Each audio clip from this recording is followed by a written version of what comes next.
Hi kids, Pastor Josh here with a Bible story for you. Now, we will be starting regular Kids Club back next week, unless the weather gets nasty. But otherwise, I hope to see you all there. In the meantime, in order to help get our new year off to a good start, I thought I'd tell you the story of the Good Samaritan. Now, a little background here. Now, you should remember from Kids Club that we've had discussions about how at one point the nation of Israel split in two: Israel in the north, Judah in the south. But Israel did not follow God during the whole time that it split from Judah. So God had another nation called Assyria come in and take them over. The way Assyria operated, it would take the people out of lands they captured, move them somewhere else, and take other people from their lands and put them in the new places. So that's what happened with Israel. Now, not everyone was moved out of Israel, so the Israelites that remained would marry these foreign peoples that were brought in. The result was a new people group called the Samaritans. So the Samaritans and the Jews, who were the descendants of the Israelites from Judah, were related. But there's kind of a long history I don't have time to get into about why they did not get along. Fact is, by the time that Jesus was around, these two people groups hated each other. Plain and simple. So, now that the background's out of the way, it's actually story time. So, one day, Jesus is teaching a group of people when he's approached by a teacher of the law. Someone who his job is to teach other people about God's law. Unfortunately, in Jesus' day, these guys kind of let that go to their heads. And they didn't like Jesus too much because he would often call them out for that. So this guy comes to try to question Jesus, maybe see if he can get him to trip up, make him look bad in front of the people. So he asks Jesus, "What is the greatest commandment?" Jesus knows what the guy's up to, so he instead says, "You're a teacher of the law. You know the scriptures. What do they say? How do you interpret it?" And his reply is, "Love the Lord your God with all your heart, with all your soul, and with all your strength. And the second greatest commandment is to love your neighbor as yourself." "That's correct," Jesus replies.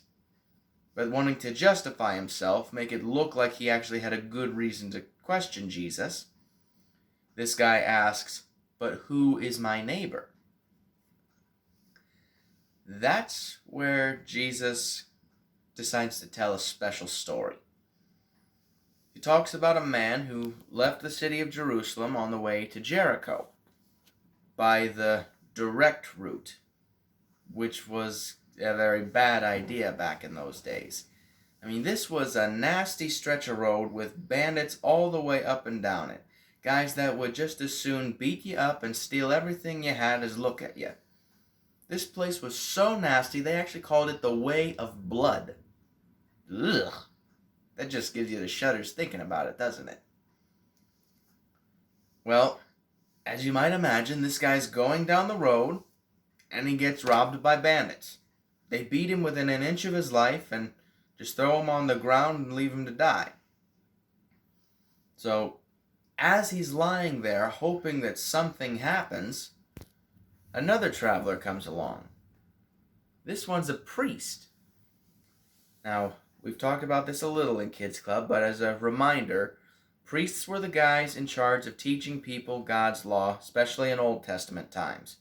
These guys did all the work in the temple, trying to make sure that the people were on God's good side. And so, he's the guy that you would expect to help this guy, right? But he takes one look at this poor fella in the road and keeps on walking. Say, what? So, down in the dumps, this guy's still lying there, hoping, probably praying that something happens. And then a Levite comes by. Now, Levites were guys who worked in the temple. Basically, they took care of all the day-to-day work of making sure that the temple was running smoothly. That way the priests were able to do their job properly.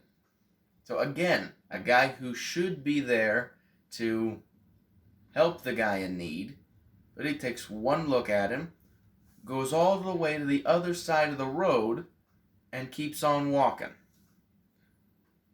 So two guys that should have stopped and helped, and they completely ignore him. So he probably wasn't feeling all that optimistic when the third guy comes by. And then he realizes something about this third guy. He's a Samaritan. So he's probably even getting a little scared at this point. As much as the Jews and Samaritans hated each other back then, his expectation probably would have been that this guy would try to do something worse. Maybe search him over, see if there was anything the bandits had left behind, or finish the job for them. But instead, the Samaritan takes one look at this guy, jumps off his donkey, rushes to his saddlebags, and grabs everything he's going to need to help this guy. Then he rushes over and starts giving him first aid.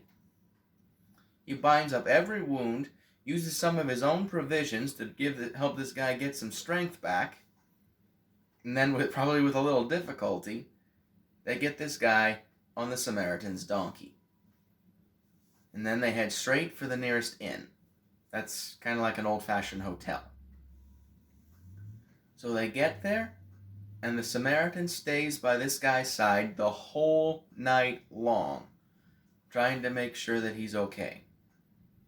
Now, in the morning, he's got to leave, but he goes to the innkeeper, gives him a whole bunch of money, more than what should be enough to pay for both of their stay for one night.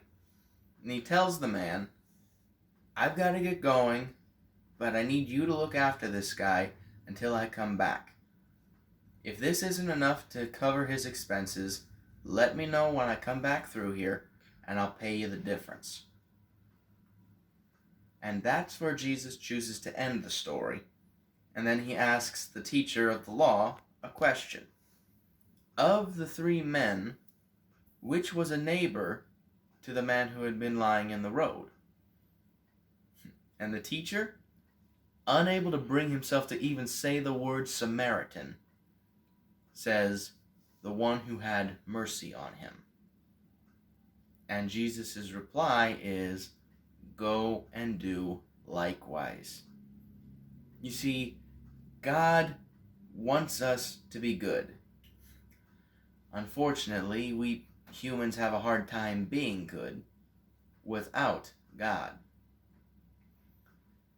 So the cure for that is we ask God to fix us.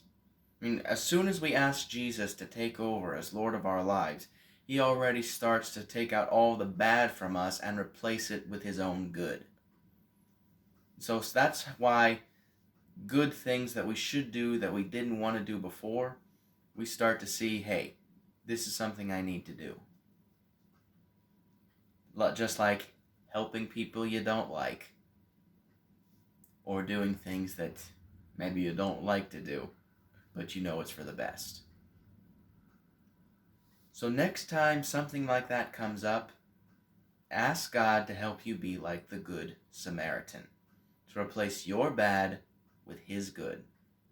And I guarantee you, he will help you do it.